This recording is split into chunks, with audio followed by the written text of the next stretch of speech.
আজকের কবিতা কবি সুকান্ত ভট্টাচার্যের লেখা চারাগাছ। ভাঙা কুঁড়ে ঘরে থাকি, পাশে এক বিরাট প্রাসাদ।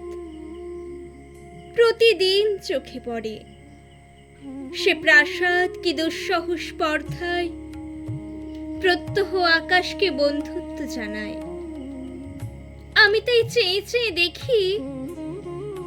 চেয়ে দেখি আর মনে মনে ভাবি, এ অট্টালিকার প্রতি ইটের হৃদয়ে অনেক কাহিনী আছে, অত্যন্ত গোপনে, ঘামের, রক্তের আর চোখের জলের।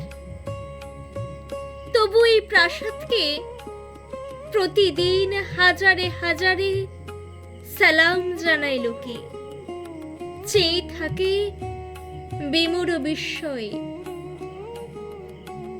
আমি তাই এই প্রাসাদে এতকাল ঐশ্বর্য দেখেছি উদ্ধত এক বনিয়াদির কীর্তির মহিমা।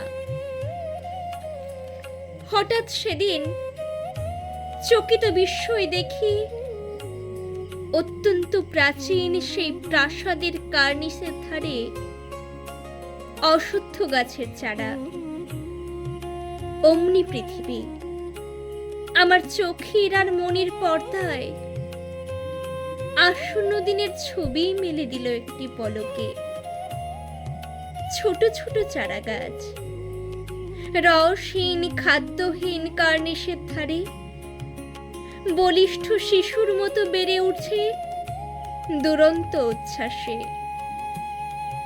হঠাৎ চকিতে এ শিশুর মধ্যে আমি দেখি এক বৃদ্ধ মহিরুহু শিকড়ে শিকড়ে আনে অবাধ্য ফাটল। উদ্ধত প্রাচীন সেই বনিয়াদি প্রাসাদের দেহে ছোট ছোট চারা গাছ নিঃশব্দ হাওয়ার দোলে কান পেতে শোনে। প্রত্যেক ইটের নিচে ঢাকা বহু গোপন কাহিনী, রক্তের, ঘামের আর চোখের জলের। তাই তো অবাক আমি যত দেখি অশ্বত্থ চারায় গোপনে বিদ্রোহ জমে দেহের শক্তির বারুদ। প্রাসাদ বিদীর্ণ করা বন্যা আসে শিকড়ে শিকড়ে।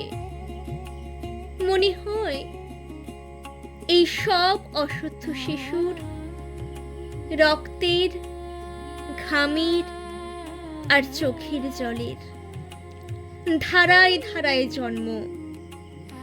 ওরা তাই বিদ্রোহের দূত।